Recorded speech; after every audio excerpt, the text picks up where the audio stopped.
Ingresa a nuestro canal de YouTube y suscríbete.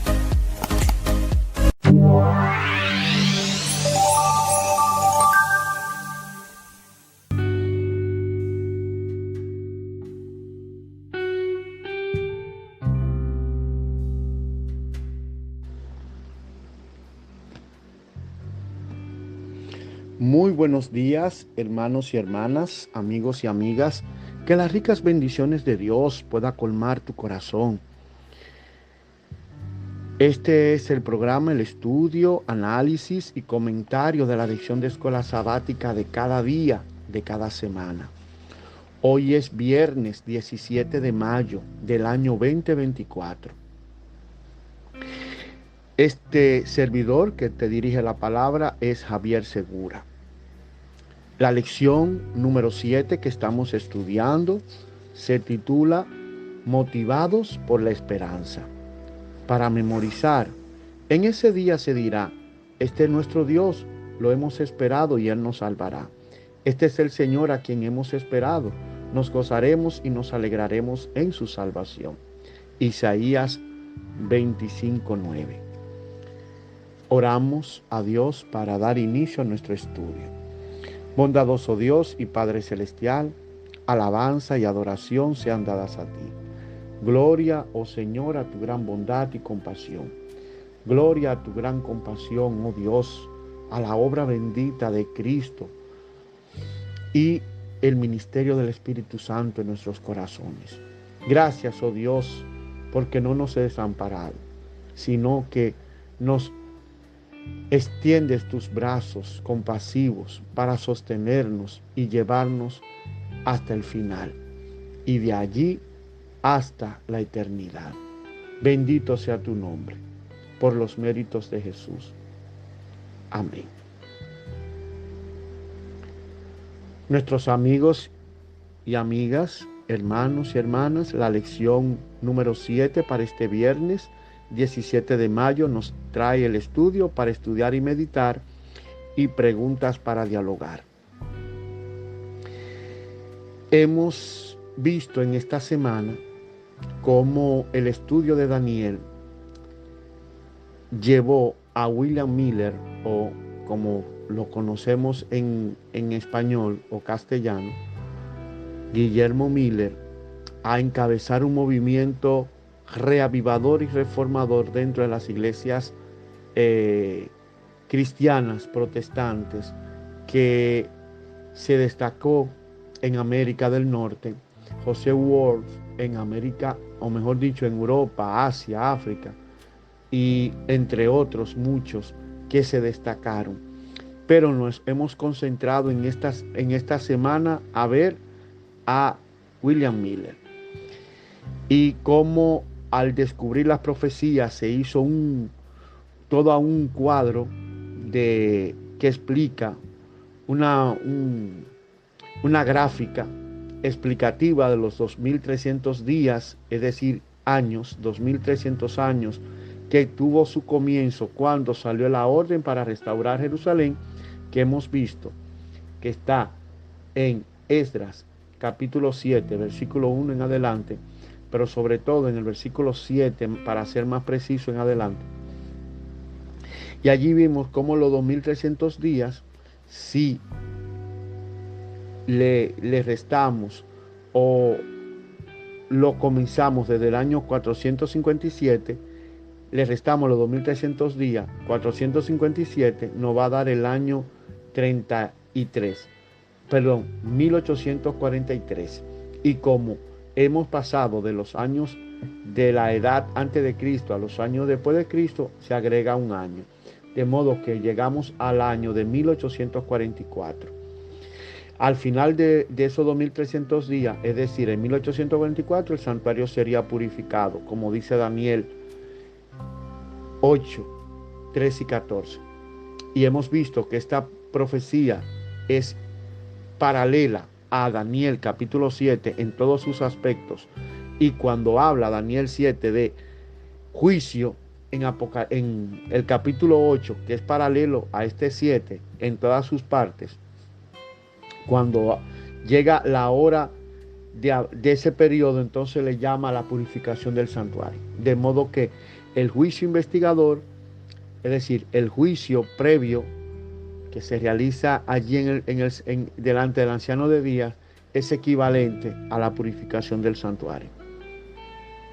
Y hemos visto cómo se desglosa las 70 semanas que Daniel, capítulo 9, versículo 24, dice que están descontadas 70 semanas, es decir, 490 años, y cómo divide las 69 semanas, una semana, o mejor dicho, 7 semanas, 63 semanas, y la última semana en la que el Mesías príncipe es ungido, que cae en el año 27 después de nuestra era, y que es crucificado 3 años y medio después, que esa es la mitad de la semana en la que el Mesías confirma el pacto con muchos, porque él muere, como dice el versículo de Daniel 9, 25 y 26 y 27, que dice que se le quitaría la vida al Mesías y no por sí. Y luego dice el versículo siguiente, haciendo un quiasmo, un cruce, no podemos explicarlo mucho por aquí, pero esa primera parte del versículo anterior y la primera parte del versículo siguiente, cuando dice que se le quitaría la vida al Mesías y no por sí, luego dice, y a la siguiente y a la mitad de la semana confirmar el pacto a muchos, es lo mismo que se refiere. ¿Cómo Jesús confirma el pacto con muchos? Con su muerte en la cruz. En Mateo 24, versículo 26 al 28, Jesús dice que esa es la sangre, símbolo de la sangre de su pacto, que es derramada para el perdón de los pecados de muchos. De modo que aquí se cumplen las 70 semanas llegando al año 34. No hay ningún evento bíblico que cierre las 70 semanas, pero por los cálculos sabemos que concluyen cuando Esteban es asesinado por apedreamiento. Los discípulos son esparcidos, tienen que huir de Jerusalén y se van a diferentes partes del Imperio Romano a predicar el Evangelio, a vivir el Evangelio, y muchos gentiles comienzan a enterarse y a aceptar a Cristo como su Salvador. En el libro Conflicto de los Siglos, página 351, leemos: como los primeros discípulos, William Miller y sus colaboradores no comprendieron enteramente el alcance del mensaje que proclamaban. Los errores que existían desde hacía largo tiempo en la iglesia les impidieron interpretar correctamente un punto importante de la profecía.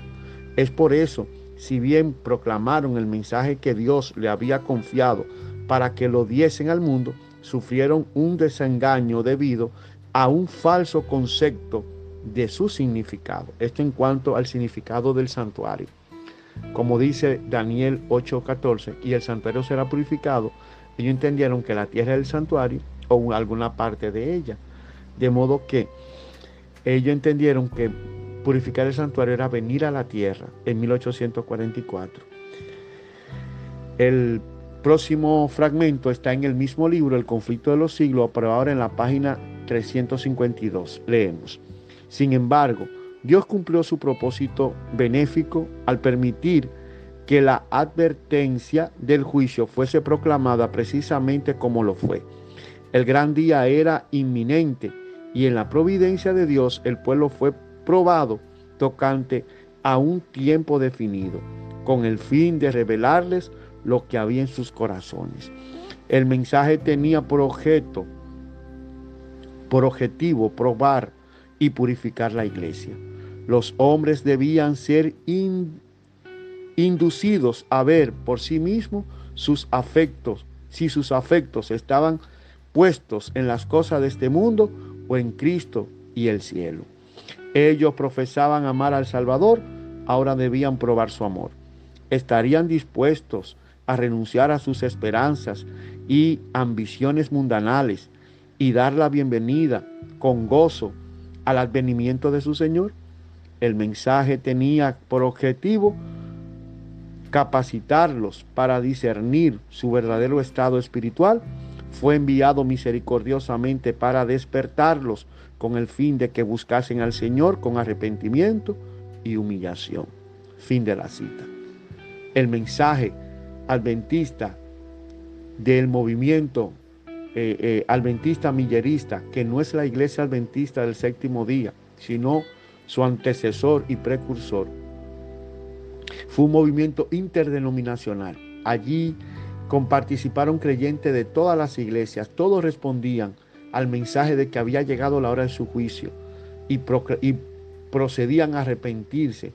Muchos cristianos profesos que eran solamente de teoría su religión, se arrepintieron más profundamente, buscaron más a Dios, se entregaron y sirvieron más plenamente a Dios. Fue un movimiento de reavivamiento que cundió no solamente por los Estados Unidos, sino en Sudamérica, en Europa, en Asia, en África.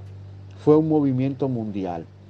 Hombres y mujeres y niños, jóvenes también, dirigían el mensaje al corazón de las personas y el Espíritu Santo los convencía para la fe y la obediencia a Dios. Con amor abrazaban a la cruz de Cristo y se entregaban a Él. Y fue todo gracias al estudio del libro de Daniel y el Apocalipsis.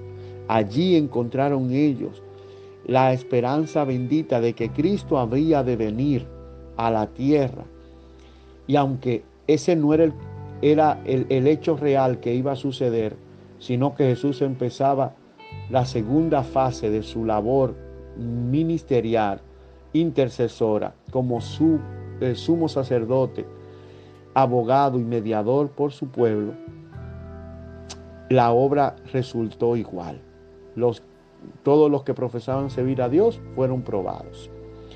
Y todos mostraron si amaban realmente a Cristo o solamente era una profesión de boca, profesión externa sin un verdadero fundamento, sin una verdadera experiencia de arrepentimiento, de humillación, de conversión y santificación. Los que respondieron positivamente fueron preparados y sellados para la eternidad. Y los que no, abandonaron a Cristo, aunque siguieran profesando que le servían. Preguntas para dialogar. ¿Qué lecciones podemos aprender de la experiencia de William Miller? ¿Dios rechaza a veces nuestra interpretación incorrecta? ¿Qué podemos aprender? Primero, que la búsqueda de Dios debe ser sincera y estar dispuesto a dejarnos conducir por Dios por donde Él quiera que nos lleve. Y segundo, a veces Él trabaja con nosotros aunque no conozcamos toda la verdad. Si rechazamos la verdad sabiendo que es la verdad, Dios nos rechaza a nosotros. Pero en el caso de William Miller, que puede ser el caso de nosotros, podemos estar errados en algún punto de la fe. Y no por eso el Señor no nos abandona. Si Él ve que nuestro error es por ignorancia, no es intencional, entonces podemos esperar que Dios nos vaya guiando poco a poco a tener la comprensión más plena de su palabra. ¿Por qué es tan importante entender Daniel 9, 24 al 27 para establecer la integridad de la Biblia y de la divinidad de Cristo? Primero, porque Daniel 9, 24 al 27 es la parte de la profecía que Daniel no comprendió en Daniel 8. El versículo 27 de Daniel dice que él no entendió la merá, o sea, la visión. Y esa palabra se usa en el versículo anterior de Daniel 8 para referirse a la visión de los 2300 tardes de mañana. Él entendió toda la demás parte de la profecía de Daniel 8, del capítulo 8, pero la visión de los 2300 días, él no la entendió. Por eso viene Gabriel tiempo después y le dice: vengo para que entiendas la visión. Como le dice él después de su oración de humillación, arrepentimiento e intercesión, que comienza en la primera parte, que está en la primera parte de Daniel capítulo 9. Es esa parte que debe ser entendida para poder comprender Daniel 7, Daniel 8 y el Apocalipsis. y poder entender por qué el primer ángel de Apocalipsis 14:6 dice, 6:7, que ha llegado la hora de su juicio y que el evangelio eterno fue predicado a todas las naciones, tribus, lengua y pueblo. Por eso es esencial para que podamos ver el valor de las escrituras para las profecías bíblicas y la divinidad de Cristo que está aquí establecida firmemente y su combinación con la humanidad, que es lo que nos salva. Dios hecho hombre, y sin embargo su humanidad santa y pura fue rendida por nosotros para nuestros pecados. Esa es nuestra salvación. ¿Qué papel desempeña la interpretación de la profecía en el plan de salvación? Fundamental. El plan de la salvación está establecido en profecías. Me maravilla, me asombra cómo muchos cristianos, en sus profesos cristianos, desechan el estudio de las profecías bíblicas y no entienden, creen que el estudio de la profecía es superfluo, es opcional y no tiene gran impacto en la vida cristiana. Pero si estudiamos como debe ser la Biblia, entenderemos que el plan de la salvación en Cristo está fundado en profecías de tiempo que tenían que haberse cumplido tal como se hizo para podernos salvar. El estudio de las profecías cristológicas son esenciales para comprender el plan de la salvación, para poder ser salvo. ¿Por qué son tan importantes las profecías en el plan del plan de Dios? Por lo que acabamos de explicar. Es esencial si queremos apreciar a Cristo, si en verdad queremos ejercer fe viva en Él, fe implícita en su amor y su poder. Es necesario estudiar la verdad íntegra como la presenta todas las Escrituras, y parte de ella es su fundamento en las profecías. Viernes 17 de mayo, la lección 7 nos trae las secciones para estudiar y meditar y preguntas para dialogar. Oramos a Dios. Nuestro Dios y Padre Celestial, gracias por Cristo. Gracias, oh Señor, por haberte introducido en esta vida como un ser humano, como cada uno de nosotros. Y sin embargo, vivir una vida de perfecta obediencia por tu fe implícita en tu Padre. Revélanos, Señor, tu carácter, tu obra redentora. Vivifícanos para poder obtener salvación y transformación para tu gloria. Bendito sea tu nombre, Señor. La alabanza y la adoración sean dadas a ti. Queremos servirte con nuestra vida, queremos adorarte con nuestro ser. Que así sea, Señor. Capacítanos y bendícenos. Por los méritos de Cristo te lo pedimos. Amén. La lección número 7, motivados por la esperanza. Para memorizar, en ese día se dirá, este es nuestro Dios, lo hemos esperado y Él nos salvará. Este es el Señor a quien hemos esperado, nos gozaremos y nos alegraremos en su salvación. Isaías 25:9. Javier Segura, tu amigo y servidor, se complace nueva vez en dirigirte la palabra. Mediante este programa, el estudio, análisis y comentario de la lección de escuela sabática de cada día, de cada semana. Hoy es viernes 17 de mayo del año 2024. Nos despedimos de cada uno de ustedes deseándoles las más ricas bendiciones de Dios. Hasta luego.